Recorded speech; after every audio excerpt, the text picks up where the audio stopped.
행복한 4월 마음 따뜻하게 보내세요. 라디오 서울이 함께합니다.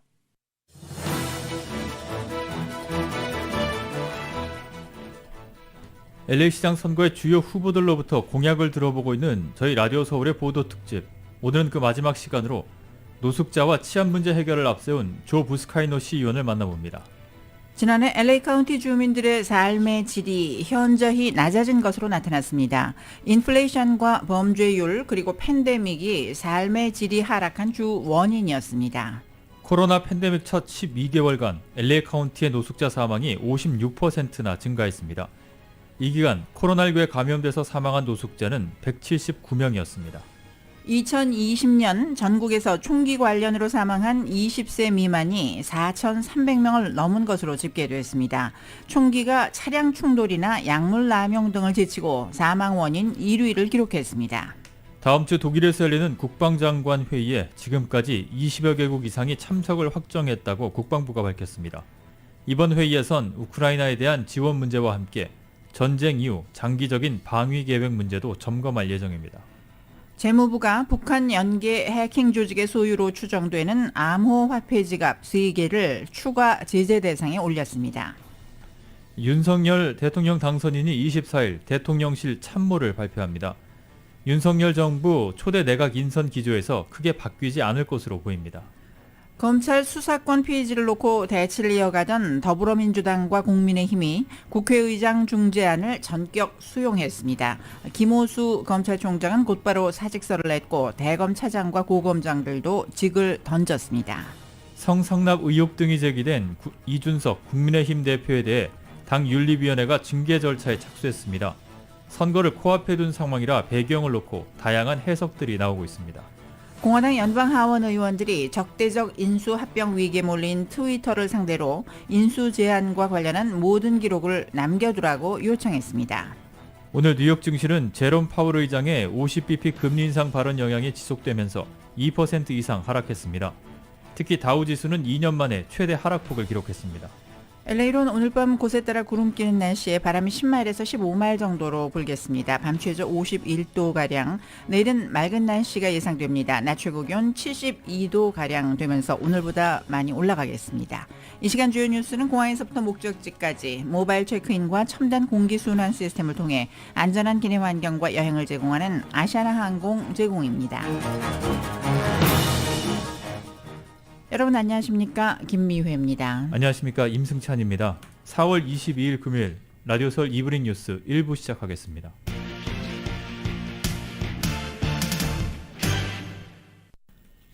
전국에서 총기 관련 사건 사고가 증가하면서 지난 2020년 처음으로 20세 미만 사망 원인 가운데 총기가 차량 충돌이나 약물 남용 그리고 암 등을 제치고 1위를 차지했다는 연구 결과가 나왔습니다. 최근 뉴 잉글랜드 저널 오브 메디슨에 실린 연구 레터에 따르면 CDC의 사망 관련 자료를 분석한 결과 지난 2020년 전국에서 총기와 관련된 부상으로 사망한 19세 미만은 4,300명이 넘는 것으로 집계됐습니다. 이 같은 수치는 2019년에 비해서 29%가 증가한 것입니다. 반면 그동안 20세 미만 사망 원인 1위를 차지했었던 차량 관련 사망자 수는 지난 20년간 차량 안전이 개선되면서 급격히 감소했습니다. 2020년 차량 충돌로 인해 숨진 20세 미만은 약 3,900명이었습니다. 연구레터 공동저자인 제이슨 골드스틱 미시간 대학교 연구부 교수는 아이들 사이에서 총기 관련 부상이 차량 충돌 부상을 능가한 것은 지난 40년간 처음이라면서 그 이전에도 없었을 것이 거의 확실하다고 말했습니다. 특히 20세 미만 총기 관련 사망의 경우 스스로 극단적인 선택을 한 것보다는 타인에 의한 살인이 다수를 차지했습니다. 2020년 젊은이들 사이에서 총기 살해는 전년도보다 33%나 증가한 것으로 나타났습니다. 음주운전 사고로 목숨을 잃은 피해자에게 미성년 자녀가 있을 경우 가해자에게 양육비를 내도록 하는 법률이 추진되고 있습니다. 뉴욕타임스는 오늘 테네시주 상원이 최근 이 같은 내용을 담은 법안을 만장일치로 처리했다고 보도했습니다. 이 법안에 따르면 가해자는 피해자의 자녀가 18살이 되거나 고등학교를 졸업할 때까지 양육비를 지불해야 합니다. 양육비 액수는 피해자 자녀의 성장 환경을 감안해 법원이 합리적인 수준에서 결정하도록 규정했습니다. 빌 리 테네시 주지사가 이 법안에 서명할 경우 테네시주는 전국 50개 주 가운데 처음으로 음주운전 사고 가해자에게 피해자 자녀를 위한 경제적 의무를 지우는 주가 됩니다. 이 법안은 주 상원뿐 아니라 주 하원에서도 만장일치로 통과됐을 만큼 여론의 지지를 받고 있기 때문에 최종 단계인 주지사 서명도 통과할 가능성이 높은 것으로 분석됩니다. 최근 코로나19 재확산 조짐에 다시 실내 마스크 착용을 의무화했었던 필라델피아가 사흘 만에 이를 번복했습니다. 필라델피아시 당국은 어제 보도자료를 내고 시 규제 자문기구인 보건위원회에서 표결 끝에 해당 조처를 폐기하기로 했다고 밝혔습니다. 당국은 입원 환자 수가 줄고 확진자 증가폭도 안정된 점을 정책 변화의 근거로 들었지만 구체적 수치는 제시하지 않았습니다. 마스크를 벗는 시점 등 세부 사항은 당초 오늘 발표될 예정이었습니다. 어제 결정은 필라델피아시가 실내 마스크 의무화 규정을 다시 시행한 지 사흘 만에 이루어졌습니다. 이로써 전국 대부분 주요 지방정부에서 실내 마스크 의무화 규정이 사라지게 됐습니다. 필라델피아시는 지난 18일 실내 마스크 의무화를 6주 만에 재도입한 바 있습니다. 뉴욕에서 교사와 교직원들이 가짜 코로나19 백신 접종 증빙을 제출했다가 적발돼 무급 휴직 처분을 받았습니다. 뉴욕시 교육국은 내부 감찰을 통해 100명이 못 미치는 학교 직원들이 허위 코로나19 백신 접종 증명서를 제출한 사실을 적발하고 이들에게 무급 휴직 처분을 내리겠다고 통지했다고 뉴욕타임스가 보도했습니다. 뉴욕시 교육국 대변인은 허위 백신 접종 카드는 불법일 뿐 아니라 성인에 대한 보편적 백신 접종이라는 우리 학교가 가진 코로나19에 대한 최선의 보호 장치를 무력화한다면서 우리는 100명이 채 안 되는 이들 직원에게 즉각 무급 휴직 처분을 내렸다고 말했습니다. 교육국은 그러나 이들이 제출한 백신 카드가 가짜라는 사실을 확인한 근거는 밝히지 않았습니다. 우크라이나에 대한 군사 지원 등 우크라이나 사태를 논의하기 위해 다음 주 독일에서 열리는 국방장관 회의에 지금까지 20여 개국 이상이 참석을 확정했다고 국방부가 밝혔습니다. 존 커비 국방부 대변인은 오늘 브리핑에서 26일 독일 람슈타인 공군기지에서 열리는 우크라이나 관련 국방장관 회의에 40여 개국가량이 초청 대상이라며 이같이 말했습니다. 미국이 주도하는 이번 회의에는 나토 회원국뿐 아니라 비나토 회원국을 비롯해 미국의 동맹이 대거 참여할 것으로 전망됩니다.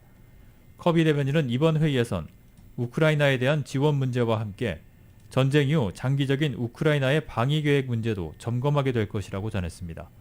다만 회의를 기점으로 미국의 유럽 방위 태세의 변화가 오지는 않을 것이라고 선을 그었습니다.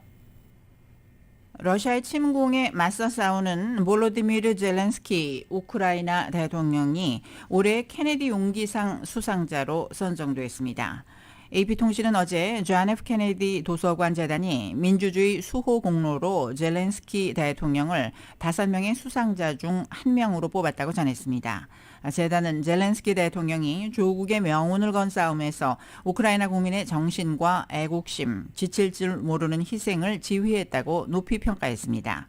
재단이 지난 1989년에 제정한 이 상은 정치적으로 용기 있는 리더십을 보여준 공직자에게 주어집니다. 시상식은 다음 달 22일에 열립니다. 지난달 말 러시아군이 우크라이나 수도 키이우를 포함한 북부 전선에서 퇴각한 이후 키이우 지역에서 현재까지 1,000구가 넘는 민간인 시신이 발견된 것으로 나타났습니다. 안드리 네비토 키이우주 경찰청장은 현재 시각 22일 키이우 지역에서 발견된 민간인 시신 1,084구의 사인을 조사 중이라고 밝혔습니다. 네비토 청장은 현재 수사시설에서 법의학자들이 사인을 조사 중인 시신은 모두 1,084구라며 이들은 모두 민간인이라고 말했습니다. 네비토 청장은 시신의 75%는 기관총이나 저격용 총 등 소형 무기에 살해됐다며 300구 이상의 시신은 신원이 확인되지 않았다고 전했습니다. 이어 신원 확인을 위해 실종된 지인이나 연락이 닿지 않는 친척이 있으면 망설이지 말고 알려달라고 덧붙였습니다.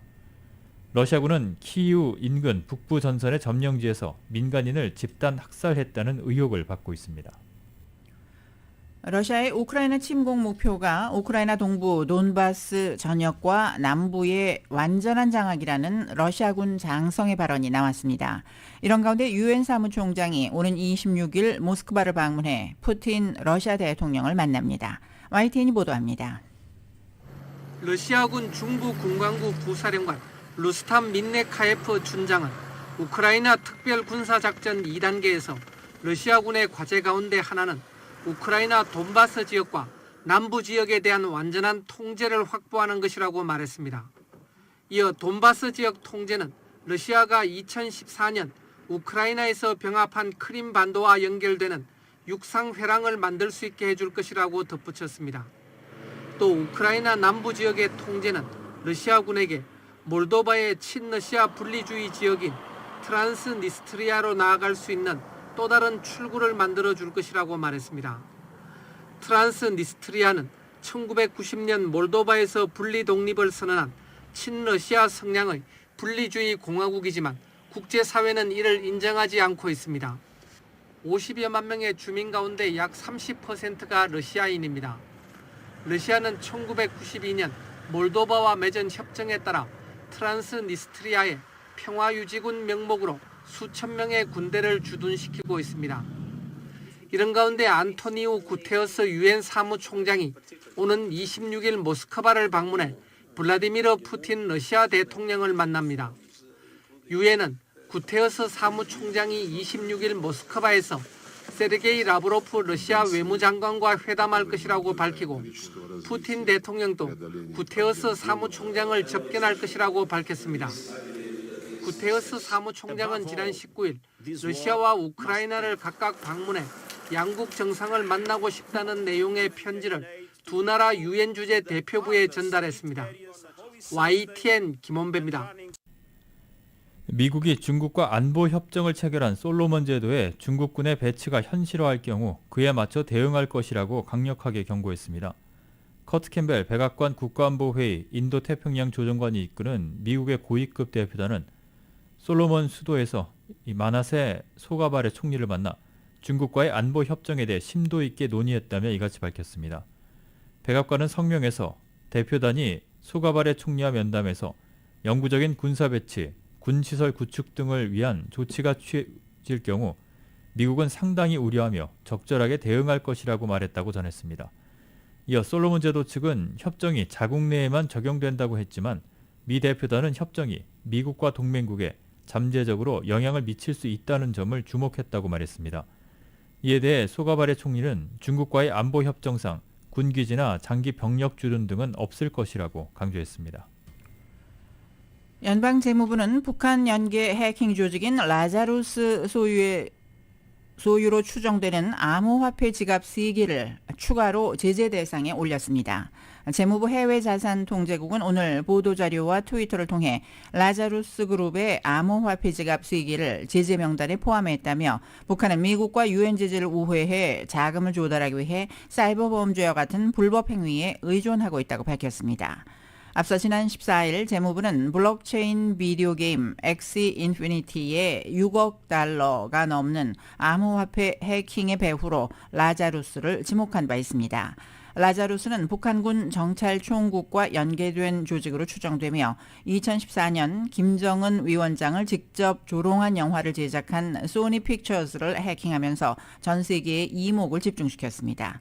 라자루스는 현재 미국과 유엔의 제재 명단에 올라 있습니다. 국무부는 문재인 대통령과 김정은 북한 국무위원장이 문 대통령의 퇴임을 앞두고 친서를 교환한 것과 관련해서 긍정적인 반응을 보였습니다.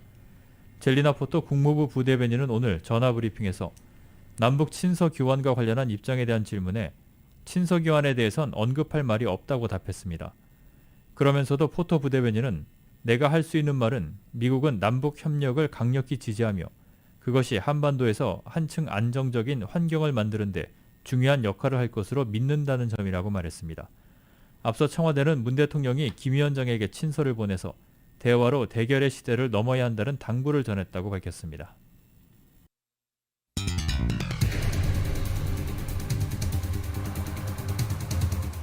라디오 서울 이브닝 뉴스 1부 함께하고 계십니다. LA와 가든그루브 두 곳에서 모시는 금강안경 검안과 1250만 불 교통사고 최고보상 교통사고 전문 천재 변호사 리차드 호프만, 주류 언론과 유명 인사들을 감동시킨 미주 판매 1위 카후나 마사지 체어, 한인기업의 자랑 카후나 마사지 체어, 온오프 PRGR 야마하 14, MU 스포츠, 전미국 독점 총판 올림픽 골프에서 보내드립니다.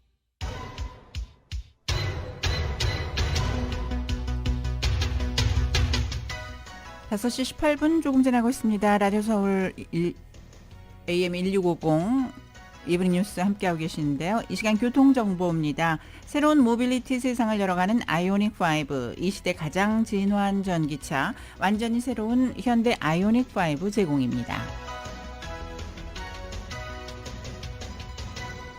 110번 프리웨이 사우스 방면 오늘도 심한 정체가 보이기 시작하고 있습니다. 힐 스트리트 구간부터 정체 심한 모습이고 101번 프리웨이 사우스 방면과 만나는 구간 거의 서 있다시피 한 형편입니다. 10번 프리웨이 이스트 방면도 매닝 애비뉴 구간부터 페어팩스 애비뉴까지 또 알링턴 애비뉴 구간부터 110번 노스 방면과 만나는 구간까지도 10마일대로밖에는 움직이지 못하고 있습니다. 이 밖에 405번 프리웨이 사우스 방면 윌셔 블루버드 구간부터 소텔 블루버드 구간까지 6마일에서 10마일 정도로 느리게 움직이고 있습니다. 교통 위험 신호 켜져 있는 구간들이 있습니다. 710번 프리웨이 사우스 방면 알론드라 블루버드 구간, 역시 710번 프리웨이 사우스 방면과 91번 프리웨이가 교차하는 구간에도 위험 신호 켜져 있고 60번 프리웨이 이스트 방면과 57번 프리웨이 노스 방면이 교차하는 구간에는 추돌 사고 발생했습니다. 새로운 모빌리티 세상을 열어가는 아이오닉5, 이 시대 가장 진화한 전기차, 완전히 새로운 현대 아이오닉5 제공 교통정보였습니다. 이브닝 뉴스 1부 함께하고 계십니다. 저희 라디오 서울 방송에서는 이번 한 주간 LA 시장 선거에 출마한 주요 후보들을 만나서 후보들의 공약을 들어보는 시간을 마련했습니다. 오늘은 그 마지막 시간으로 LA시의 15지구 조 부스카이노 시의원의 주요 공약들을 살펴보겠습니다. 이은 기자입니다. 조 부스카이노 LA 시의원은 칼스테이트 도민계지를 졸업한 후 1996년 LAPD 경관으로 조인해 15년간 경관 업무를 맡아온 베테랑 경관 출신입니다. LAPD 내 청소년 커뮤니티 경찰 어드바이서리 위원회를 고안한 장본인으로 이 위원회는 2011년 시 전역에 마련되었습니다. 이후 2012년 LA시 15지구 보궐선거에 당선돼 2013년과 2017년 두 차례의 재선에 성공해 현재까지 10년간 LA항, 샌페드로, 윌밍턴, 하버시티 등 시 남쪽 끝 지역을 관할하는 15지구 시의원직을 맡고 있습니다. 조 부스카이노 후보는 LAPD 경관으로 활동했던 경험으로 LA 시민들의 애로사항을 누구보다 가장 잘 알고 있다고 피력했습니다. Honorably pinned the LAPD badge, wore a bulletproof vest for 15 years, protecting and serving the people of Los Angeles. I have the experience. 부스카이노 후보는 LA시가 현재 겪고 있는 노숙자, 치안 공백 문제들을 비롯해 코로나 팬데믹으로 무너진 LA시를 전반적으로 복구하는 것이 중요하다고 강조했습니다. 관할 지역인 15지구의 홈리스들 가운데 40%에 한시적 혹은 퍼머넌트 하우징을 제공한 것처럼 시장이 되면 이를 시인 전역으로 확대시켜 홈리스 문제를 어느 누구보다 효과적으로 대응할 수 있다고 설명했습니다. I've done the work on addressing homelessness. In my district, I've housed people living on the streets are now safe with resources and they're not dying in our streets. 특히 팬데믹으로 기승을 부린 많은 한인들을 비롯해 아시안들을 타겟으로 한 증오범죄에 있어서는 단호하게 대처할 것이라고 강조했습니다. 이를 효과적으로 대응하기 위해서는 시내 치안 공백이 해결돼야 된다며 LAPD 경관을 11,000명까지 늘리고 백그라운드 조사관을 증원해 효율적으로 업무를 처리하겠다고 전했습니다. As mayor, I recognize the importance of public safety and how it relates to making sure that we address hate crimes. And we do not tolerate hate crimes. 부스카이노 후보는 한인타운이 겪고 있는 문제점 또한 적극적으로 해결해 나가겠다며 한인사회의 지지를 호소했습니다. 라디오 서울 뉴스 이은입니다. 식당에서 플라스틱 사용을 금지하는 LA시 조례가 오늘부터 확대 시행됩니다. LA시 내 모든 식당들은 오늘부터 플라스틱 식기와 냅킨을 포함한 일회용 제품 제공이 금지되기 시작합니다. 지난해 11월부터 종업원 26명 이상인 식당들에서 우선적으로 적용되어 오던 조례가 오늘부터는 직원 수에 상관없이 LA시 내 모든 식당과 음료시설들로 확대 적용됩니다. 식당들은 고객이 요청하지 않을 경우 플라스틱 스푼과 포크, 나이프, 나무 젓가락과 냅킨, 그리고 각종 소스 패킷 등 일회용 음식 포장용품을 제공할 수가 없습니다. 식당 안에서 식사하는 손님은 물론이고 투고우나 배달 주문 손님에게 모두 적용됩니다. 또한 매장 내 일회용 제품 비치도 금지됩니다. 조례 위반 시 첫 2차례는 경고를 받지만 이후에는 건당 $25의 벌금이 부과됩니다.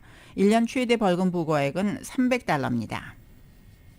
지난해 LA 카운티 주민들의 삶의 질이 치솟은 인플레이션과 집값, 범죄율, 그리고 팬데믹 영향으로 현저히 낮아진 것으로 확인됐습니다.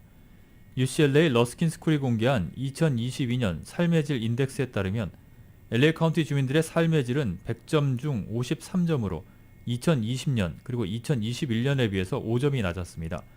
이번 기록은 2016년 이래 가장 낮은 수치입니다. 이번 조사는 1,400명의 LA 카운티 주민들을 대상으로 거주 비용과 교통, 환경과 치안, 교육, 인종, 그리고 헬스케어와 이웃을 포함한 캐티고리로 나눠서 만족도를 측정했습니다. 가장 만족도가 줄어든 캐티고리는 생활 비용으로 치솟은 가스값과 집값, 그리고 인플레이션으로 인해서 만족도가 지난해 45점에서 올해는 39점으로 줄어들었습니다. 또 설문에 참여한 주민들은 식품과 다른 필수품의 지출이 많아진 반면 임금은 오르지 않았다고 말했습니다. 코로나 팬데믹 첫 12개월 동안 LA 카운티에서 사망한 노숙자가 56%나 증가한 것으로 나타났습니다. 카운티 보건국에 따르면 지난 2020년 4월 1일부터 2021년 3월 31일 사이 LA 카운티에서 사망한 노숙자 수는 1,988명으로 전년도의 1,271명과 비교해서 700명 이상 증가했습니다. 코로나19로 사망한 노숙자는 179명으로 집계되었습니다. 코로나로 사망한 노숙자 수를 제외하더라도 팬데믹 첫 1년간 사망한 노숙자 수는 전년도보다 43%가 늘어난 수치입니다. 2020년 4월 1일에서 2021년 3월 31일 사이에 사망한 노숙자들의 사망 원인 1위는 약물 과다 복용이었으며 관상동맥 질환이 2위, 코로나19 감염이 3위를 차지했습니다. 50세 미만 노숙자 가운데 약물 과다 복용으로 사망한 비율은 1년 전과 비교해서 2배 가까이 증가했습니다. LA 카운티가 오늘부터 대중교통에서의 마스크 착용 의무화 조례를 제기했습니다. 대중교통뿐 아니라 공항 그리고 버스터미널 등에서도 반드시 마스크를 착용해야 합니다. LA 카운티 보건국은 오늘 보고된 코로나19 신규 확진자는 2,056명, 그리고 사망자는 12명이라고 밝혔습니다. 확진율은 1.6%입니다. 오늘 현재 코로나19로 병원에서 치료받고 있는 환자는 219명으로 어제보다 5명이 줄었습니다. 이 가운데 26명은 중환자실에서 치료를 받고 있다고 보건국은 밝혔습니다. 오렌지 카운티의 코로나19 입원 환자가 소폭 늘어났습니다. 카운티 보건국은 어제 기준 코로나19 관련 입원 환자는 64명으로 지난 월요일과 비교해서 4명이 증가했습니다. 중환자실 입원 환자도 10명에서 14명으로 증가했습니다. 지난 7일간 하루 평균 코로나19 신규 확진자는 인구 10만 명당 5.5명이었으며 확진율은 2.1%를 기록했습니다. 지난 수요일 현재 백신 접종 완료한 오렌지 카운티 주민은 230만 명으로 전주와 비교해 14,000명이 늘었습니다. 부스터샷을 접종한 주민은 126만 명으로 일주일 사이 13,000명이 증가했습니다. 5세에서 11세 아이들의 경우 8만 8천 명이 백신 접종을 마쳤지만 여전히 17만 9천 명의 어린이들이 백신 미접종 상태라고 보건국은 설명했습니다. 한편 지난 화요일부터 오늘까지 보고된 코로나19 신규 확진자는 655명이고 사망자는 24명으로 집계됐습니다. 캘리포니아주 공화당 전당대회가 오늘부터 일요일까지 사흘간 애나임에서 열립니다. 이번 전당대회에서는 오는 6월 예비선거에 출마하는 후보자들 가운데 당 차원에서 공식 지지를 하게 될 후보들을 선출하게 됩니다. 당의 공식 지지를 얻기 위해서는 전체 대의원 가운데 최소 60%의 지지를 받아야 합니다. 공화당이 지지를 하게 될 후보들의 명단은 일요일에 발표됩니다. 한편 오늘 저녁 만찬에는 팀 스캇 연방 상원의원이 연설을 하게 되며 내일 점심은 브라이언 도널드 하원 의원, 그리고 내일 저녁에는 케빈 메카시 하원 공화당 원내대표가 연설자로 나섭니다. 캘리포니아주가 대학생들의 학자금 부담을 돕기 위해 $6억 이상의 무상 그랜트를 지급하는 파격적인 내용의 새로운 지원 내역을 확정했습니다. 중산층 학자금으로 알려진 프로그램을 위한 예산 $6억 3,200만 달러가 올해 예산안에 포함된 것으로 알려졌습니다. 이를 통해 캘스테이트 계열 학생 24만 6천 명과 UC 계열 학생 11만 4천 명이 올 가을 학기부터 $1,000에서 $3,000 정도 사이의 학비 보조금을 받게 됩니다. 지원 대상은 연소득 20만 $1,000 미만의 중저소득층 가정의 학생들입니다.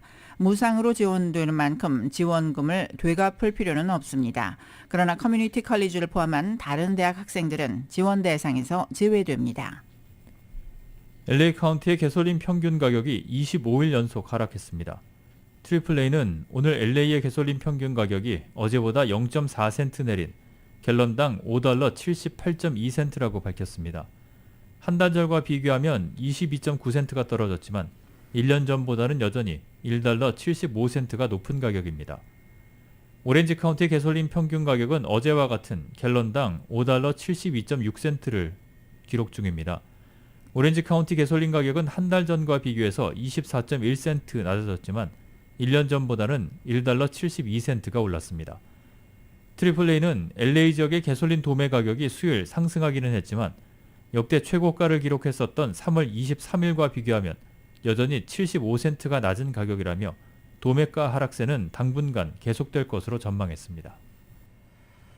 지난 14일 야마바 리조트가 새로 선보이는 엔터테인먼트 공연장 야마바 시어터에서 락 그룹 레드 핫 칠리 페퍼스가 개관 공연을 펼쳤습니다. 그래미상 수상 아티스트인 레드 핫 칠리 페퍼스는 프라이빗 공연 방식으로 이번 야마바 시어터의 개관을 기념했습니다. 야마바 시어터는 최신 엔터테인먼트 기술과 프리미엄급 편의를 제공하는 좌석을 갖추고 최대 3,000명을 수용해 입장객들에게 독특한 경험을 선사합니다. 야마바 시어터는 남가주에서 꼭 가봐야 할 엔터테인먼트 장소 중 하나로 자리매김하게 되었습니다. 피터 알세오 야마바 리조트 총지배인은 이번 야마바 시어터 개관을 통해 높은 수준의 서비스를 제공할 수 있게 되었다고 밝혔습니다. 라디오 서울 이브닝 뉴스 함께하고 계십니다. LA와 가든그로브 두 곳에서 모시는 금강안경 검안과 1250만 불 교통사고 최고보상 교통사고 전문 천재 변호사 리차드 호프만 제공으로 함께하시겠습니다.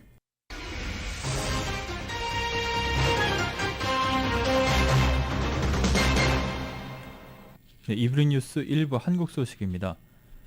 윤석열 대통령 당선인이 지역 민생행보 마지막 날인 3일째 부산과 울산을 방문해서 지역 공약을 챙겼습니다. 대통령 취임식 준비도 한창인데 4만여 명을 초청하기로 결정했고 일반 국민 추첨은 25일 진행됩니다. YTN이 보도합니다. 영호남 지방순회 마지막 날 윤석열 당선인이 부산 상공회의소에서 열린 부산 세계박람회 엑스포 유치 기원 행사에 참석했습니다.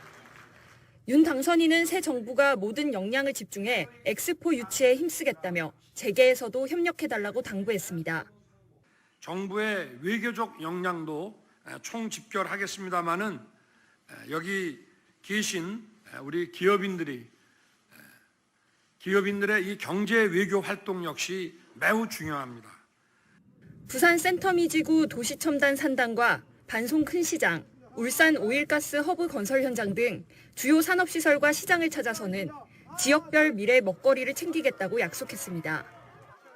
모든 분들이 먹고 살기 힘들고 물가가 올라가니 살려달라고 아우성이셨습니다. 여러분의 민생과 우리 경제를 차분하게 빠짐없이 잘 챙기겠습니다, 여러분.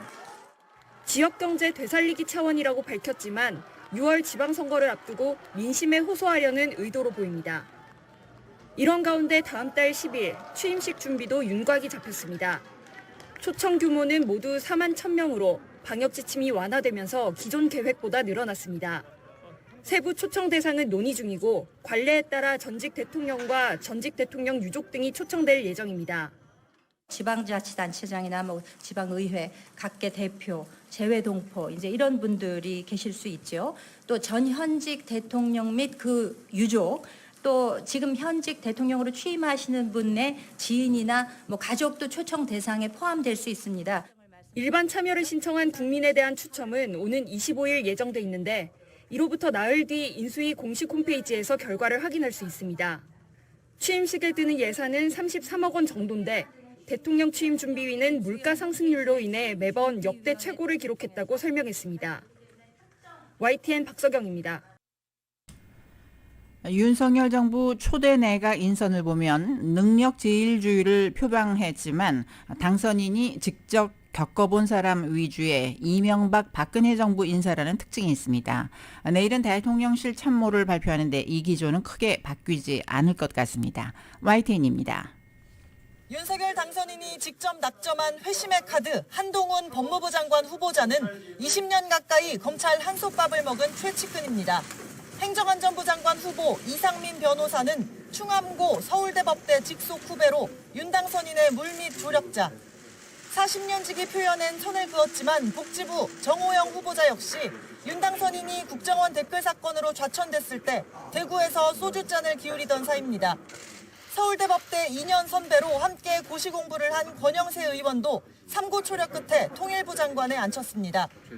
이 정도까진 아니라도 윤 당선인은 당내 경선이나 대선 캠프부터 호흡을 맞췄던 겪어본 사람들을 선임했습니다. 사람을 귀하게 여기는 뚝심이다. 내 사람만 챙기는 아집이다. 정반대 시각이 공존합니다.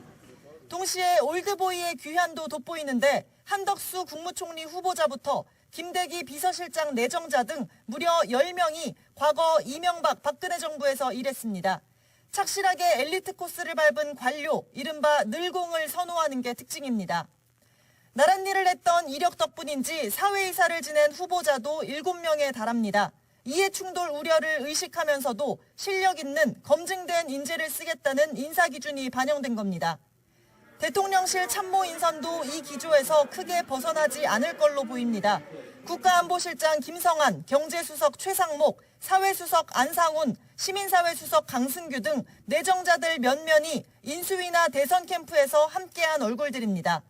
초대 대변인은 강인선 외신 대변인이, 경호처장은 김용현 전 합참 작전본부장이 유력합니다. 윤석열 당선인 측은 보여주기식 트로피 인선에 반대 뜻을 분명히 하고 있지만 집권 초반 안정감을 다진 이후엔 넓은 인재풀로 과감한 발탁을 하겠다고 자신하고 있습니다. YTN 조은지입니다. 윤석열 대통령 당선인이 현재 직무를 잘 수행하고 있다는 여론조사 응답이 전주보다 8%포인트가 떨어져 40% 초반대로 나타났습니다. 한국갤럽이 지난 19일부터 21일까지 전국의 18세 이상 1000명을 상대로 한 여론조사에서 윤 당선인의 현재 직무수행 평가에 대해 응답자 42%가 잘하고 있다고 평가했습니다.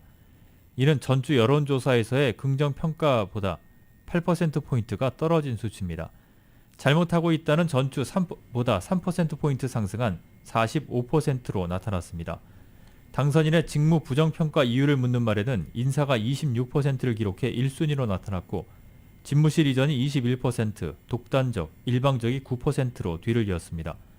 반면 당선인 직무 긍정평가 이유는 공약 실천이 11%, 결단력과 추진력, 뚝심이 7%, 그리고 인사가 6% 순으로 집계됐습니다. 검찰 수사권 폐지, 이른바 검수 완박 법안 처리를 놓고 강대강 대치를 이어가던 여야가 박병석 국회의장의 중재안을 전격 수용했습니다. 여야 갈등 국면이 극적으로 풀리면서 법안은 다음 주 본회의에서 처리될 전망입니다. YTN이 전합니다. 박병석 국회의장과 더불어민주당 박홍근 원내대표, 국민의힘 권성동 원내대표가 한데 모여 검수완박 관련 합의문에 서명했습니다. 검찰의 수사권 분리 법안 처리를 두고 극한 대치를 이어가던 여야가 극적으로 절충점을 찾은 겁니다. 극한 대립에서 극적 타협을 이루었습니다. 300분의 의원님들이 뜻을 함께 해주신 것에 대해서 한 분 한 분에게 감사를 드립니다. 여야 합의문은 박병석 의장의 중재안을 바탕으로 작성됐는데 여야는 각각 의원총회를 열어 중재안 수용을 전격 결정했습니다. 검찰의 직접 수사권과 기소권을 분리하되 한시적으로 부패와 경제범죄에 한해서만 수사권을 유지하도록 여야가 한 발씩 양보한 겁니다. 또 법률안 심사권을 부여하는 사법개혁특위를 구성해서 중대범죄수사청, 이른바 한국형 FBI 설립을 추진하고 중수청이 출범하면 검찰 수사권을 완전 폐지하자는 내용도 포함됐습니다. 경찰이 송치한 사건과 관련해선 범죄의 단일성과 동일성을 벗어나는 수사를 금지해 별건 수사를 막는 내용 등도 담겼습니다. 박 의장은 중재안을 수용한 정당의 입장을 반영해 국회 운영 방향을 정할 거라며 직접 압박하기도 했습니다. 여야는 내부 의견과 아쉬운 점은 여전히 있다면서도 각자 실리는 챙겼다고 자평했습니다. 전체적인 취지는 검찰의 직접 수사권을 폐지한다에 있는 것이고요. 향후 한국형 FBI, 가칭 중대범죄수사처를 만들기로 했고요. 민주당이 제출한 법안은 직접 수사권뿐만 아니라 보충 수사권까지 완전히 폐지하는 법안입니다. 검찰이. 그런데 검찰의 보안 수사권, 즉 2차적 수사권은 그대로 유지가 되고요. 대통령직 인수위원회도 여야의 검수완박 중재안 수용에 대해 존중한다는 입장과 함께 해당 분과에서 중재 내용을 검토하고 있다고 밝혔습니다. 여야가 법제사법위원회 회의를 거쳐 오는 28일이나 29일 본회의에서 법안을 처리하기로 한 만큼 검찰 수사권 분리 법안은 민주당의 계획대로 다음 달 3일 문재인 정부의 마지막 국무회의에서 의결될 가능성이 커졌습니다.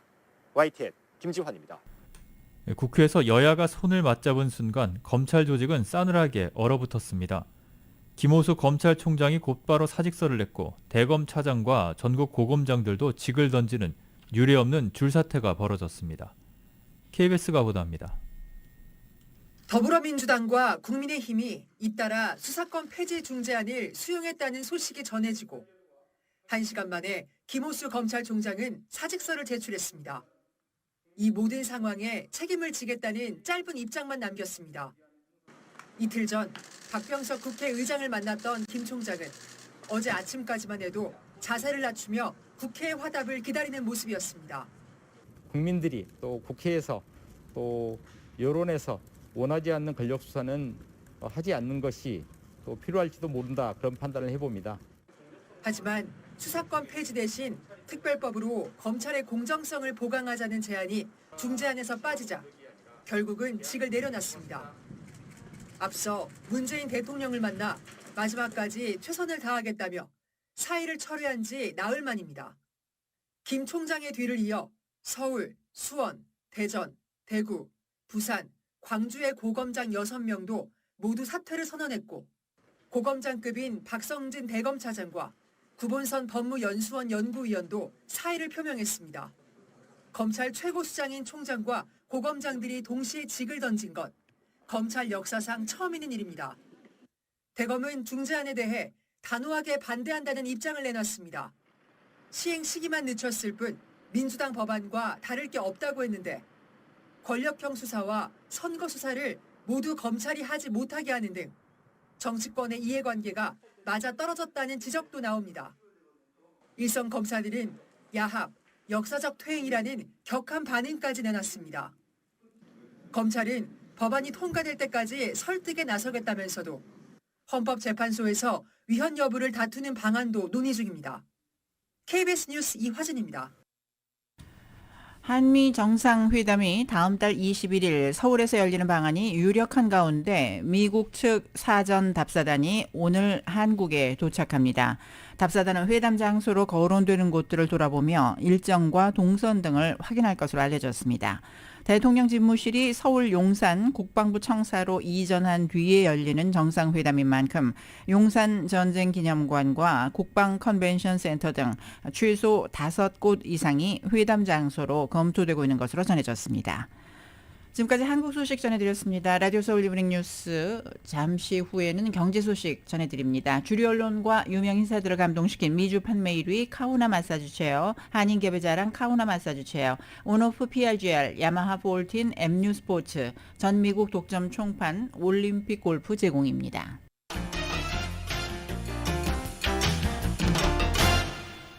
이브닝 뉴스 1부 경제 소식입니다. 오늘 뉴욕 증시는 제롬 파월 연준 의장의 50bp 금리 인상 발언 영향이 지속되면서 2% 이상 하락했습니다. 다우존스 산업평균지수는 어제보다 981.36포인트가 하락한 33,811.40으로 장을 마쳤습니다. S&P 500 지수는 121.88포인트가 떨어진 4,271.78, 나스닥 지수는 335.36포인트가 빠진 12,839.29로 거래를 마감했습니다. 다우지수의 하락폭 981.36포인트는 2020년 6월 11일에 기록했던 1861.82포인트 이후 최대며 하락률 2.82%는 2020년 10월 28일 기록한 3.43% 이후 최대입니다. 유가는 연준의 공격적 긴축 우려에 따른 달러 강세 움직임과 중국의 수요 둔화 우려에 하락했습니다.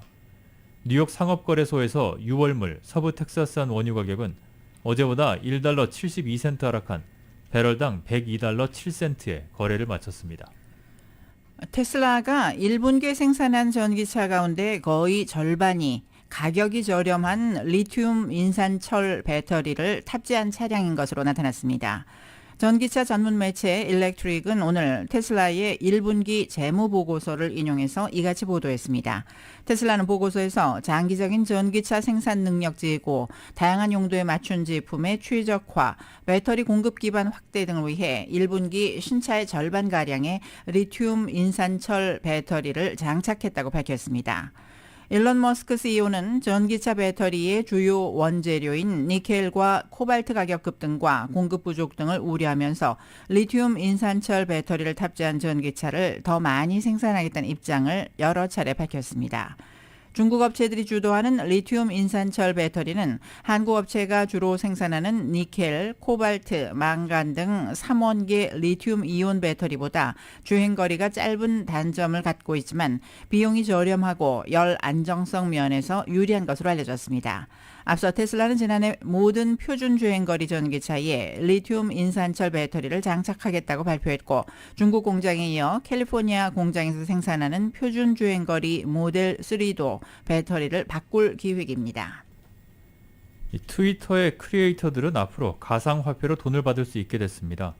온라인 결제 서비스 스타트업인 스트라이프는 오늘 기업체와 사업자들이 이용자들에게 가상화폐로 돈을 지불할 수 있도록 하기로 했다며 오늘부터 트위터에 이 같은 기능이 도입된다고 밝혔습니다.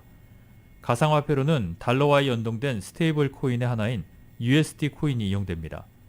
이에 따라서 오늘부터 트위터는 일부 크리에이터들이 유료 서비스인 티켓스페이스와 슈퍼팔로에서 번 수입을 USDC로 받을 수 있도록 했습니다. 스페이스는 이용자들이 가상의 방에서 실시간으로 만나 음성으로 대화를 나눌 수 있는 기능이고 슈퍼팔로는 팔로워가 10,000명이 넘는 크리에이터가 운영할 수 있는 구독형 유료 콘텐츠 서비스입니다. 억만장자 일론 머스크의 적대적 인수 합병 위기에 몰린 소셜미디어 트위터를 상대로 연방 하원 공화당 의원들이 인수 제안과 관련한 모든 기록을 남겨두라고 요청했습니다. 경제매체 CNBC는 연방 하원 법사위 소속 공화당 의원 18명이 오늘 트위터 이사회의에 서한을 보내 트위터를 사겠다는 머스크의 제안과 관련한 모든 기록을 보존하라고 요구했다고 보도했습니다. 보존 대상으로는 트위터를 인수하겠다는 머스크의 제안, 이에 대한 트위터의 내부 검토, 머스크의 제안에 대한 대응, 이 제안과 관련한 주주 이익에 대한 트위터의 평가 결과 등과 관련해 오간 모든 기록물과 자료들을 명시했습니다. 공화당 의원들은 서한에서 의회가 대형 IT 기업과 국민의 표현의 자유 권리를 보호할 최선의 방안을 계속 조사하는 가운데 이 서한은 기록과 자료를 보존해달라는 공식적 요청이라고 밝혔습니다. 그러면서 고의로든 부주의로든 이메일이나 메신저 메시지, 메타데이터 등을 포함한 모든 서류와 통신 내에 다른 정보를 삭제하거나 변경하지 않도록 모든 합리적 조치를 취하라고 요청했습니다. CNBC는 이번 요청은 올가을 중간선거에서 공화당이 하원 다수당 지위를 되찾으면 특히 트위터가 머스크의 제안을 거부할 경우 의회가 트위터를 조사할지 모른다는 신호라고 풀이했습니다. 증권감독당국이 17개 중국 기업을 상장 폐지 예비 명단에 추가했습니다. 증권거래위원회 SEC는 어제 외국 회사 문책법을 근거로 상장 폐지 예비 명단에 올린 17개 중국 기업을 공개했습니다. 해당 기업은 전기차 업체인 리샹과 중국판 스타벅스로 불리는 루이싱 커피, 지식검색 사이트 쯔후 등입니다. SEC는 이들 기업에 다음 달 12일까지 상장 유지 자격을 입증할 자료를 제출을 하라고 요구했습니다. SEC의 상장 폐지 예비 명단에 오른 중국 기업은 모두 40곳으로 늘었습니다. 버드와이저를 판매하는 세계 최대 맥주 업체인 엔하이저부시 인베브가 러시아 시장에서 손을 떼기로 했습니다. 월스트리트저널은 오늘 엔하이저부시가 터키 주류 업체 아나돌루 에페스와 합자 투자한 러시아 사업을 정리하기로 했다고 보도했습니다. 엔하이저부시는 아나톨루 에페스의 지분을 매각할 계획입니다. 러시아 사업 정리 결정으로 엔하이저부시는 회계장부에 11억 달러의 손상 차손을 기록할 것으로 보입니다. 엔하이저부시가 금전적 손실에도 불구하고 러시아 사업을 완전히 정리하려는 것은 러시아에 대한 국제사회와 소비자들의 비판 여론을 고려했다는 분석입니다.